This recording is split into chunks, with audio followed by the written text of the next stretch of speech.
राजस्थान में एक कथा में एक घटना घटी। राजस्थान के एक आचार्य, आहा हा, देखो कथा याद आ गई तो सुनो। हनुमान जी आते कथा में कि नहीं, सुनो इस पर। राजस्थान में एक विद्वान आचार्य सरल सहज महात्मा कथा करते थे। कथा बड़े भाव पूर्वक करते थे।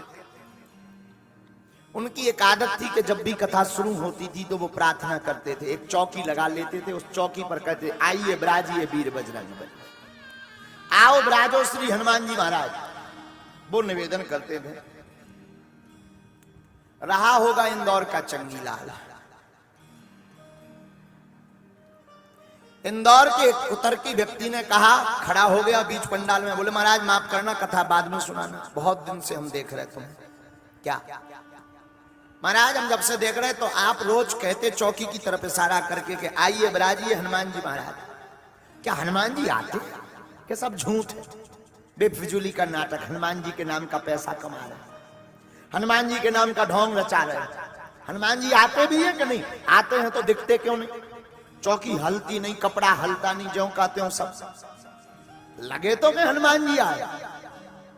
व्यास जी ने कहा, देखो भाई सरल महात्मा थे, तुम मानो या ना मानो, हमारी नजर में तो हनुमान जी आते हैं। और एक बात सुन लो कान खोलकर। सत्य सबको नहीं दिखाई पड़ता है, जिसका असत्य का पर्दा हट जाता है उसी को सत्य दिखाई पड़ता है। वरना तो घर की घरवाली भी झूठ बोल बोल करके पति को चला देती है, फिर संसार की तो क्या कहना साधु।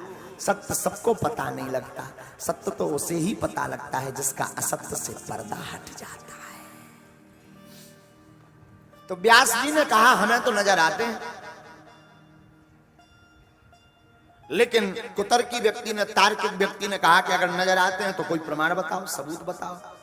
अब व्यास जी जो आचार्य थे वो कौन हमारे जैसे दरबार लगाते कि बाप को नाम बता दें, बब्बा को नाम बता दें, या मन की बता दें, या जो करिया कर्म करे वे बता दें। ना ना ना, सीधे महात्मा बेचारे पे बोले, देखो भाई आते हैं।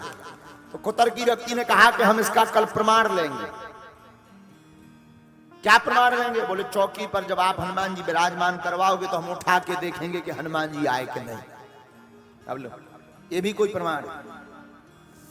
व्यास जी ने भी, भरी भीड़ में लाखों की भीड़ थी, तो व्यास जी ने भी तान करके कह दिया कि जाओ कल प्रमाण ले लेना, हनुमान जी आते हैं कि नहीं, तुम्हें खुद पता लग जाएगा हनुमान जी आते कि नहीं आते।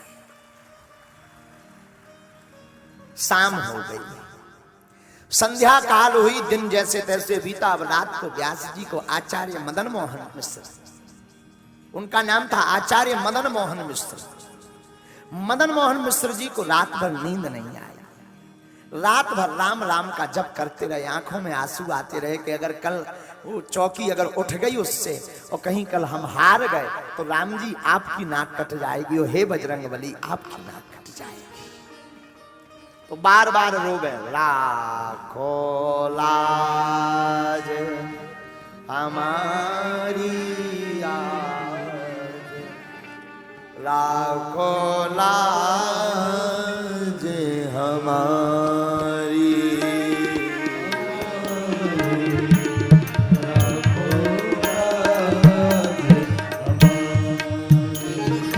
राखो लाज हमारी आज, पर रोते आंखों से आंसू डलते। रात गुजर गई, सुबह हुई तो लोग तो तमाशा देखने आ ही जाते हैं। लाखों की भीड़, रोज कथा में 4-5 हजार लोग आते थे, आज हजारों लोग आ गए तमाशा देखने। भीड़ जुड़ गई। वो तार्किक व्यक्ति भी फुल कॉन्फिडेंस में था कि ये पंडित जी हारे जाएंगे। और ये तो व्यासपीठ पर आचार्य मदन मोहन मिश्र जी व्यासपीठ पर विराजमान है। इन्होंने भगवान से कहा, हे हनुमान जी, अब लो, अब आज या तो अंतिम कथा होगी या फिर अब आज के बाद कथा के अलावा कोई काम नहीं होगा। आहा, आंखें डबडबाई, आंखों में आंसू भरे, व्यासपीठ पर भगवान का ध्यान करके बैठ गए। ध्यान करके बैठे तो वही रोज का नियम, भगवान का मंगलाचरण किया व्यास जी ने, आचार्य मदन मोहन मिश्र जी ने।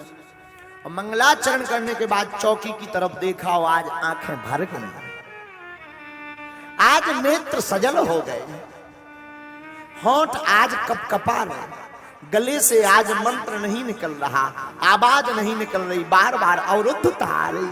हनुमान जी की तरफ इशारा कर करके हनुमान जी का चित्रण करते करते आचार्य मदन मोहन मिश्र सोचने लगे, हे प्रभु हमारी नाक कटे सो कट जाए, पर हमारे राम जी की कथा की नाक मत कटवा देना।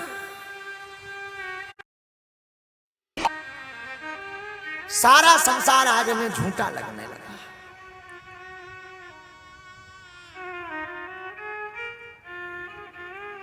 भगवान के बल का याद कर करके श्री हनुमान जी को कहते हैं कि आपके अंदर 10-10 अष्टसिद्ध 9 निधियां हैं, अनेक प्रकार की लीलाएं हैं, एक आदि एक ही कृपा कर देना, आओ विराजो।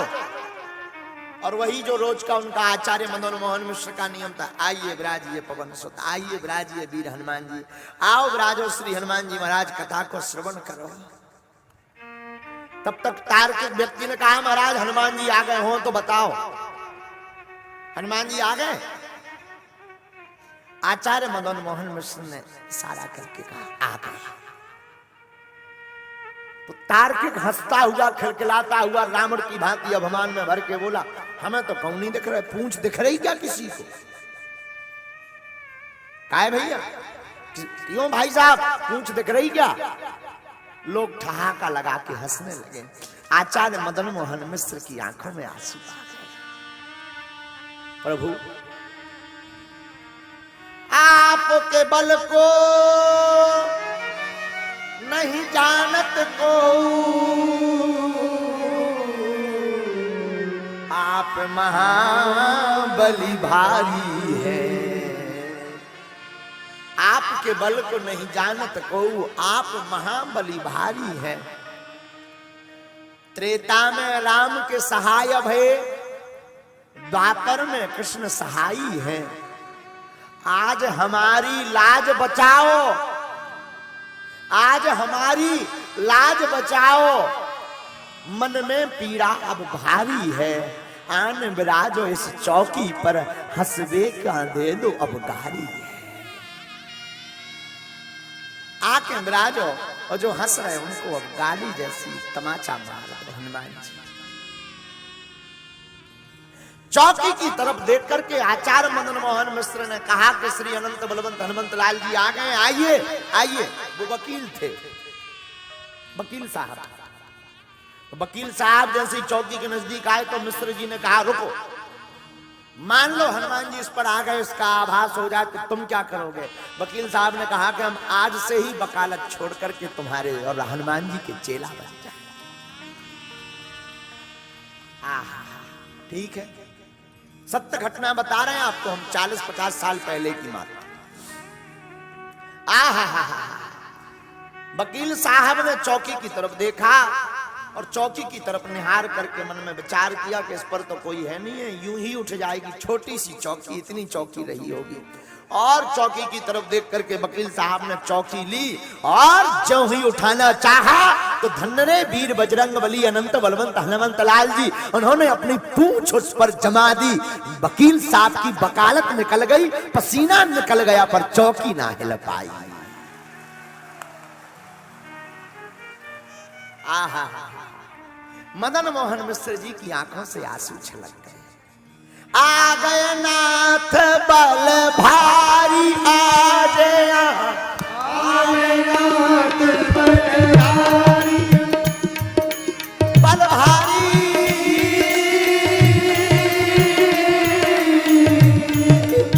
आ गए नाथ बल भारी, आ गया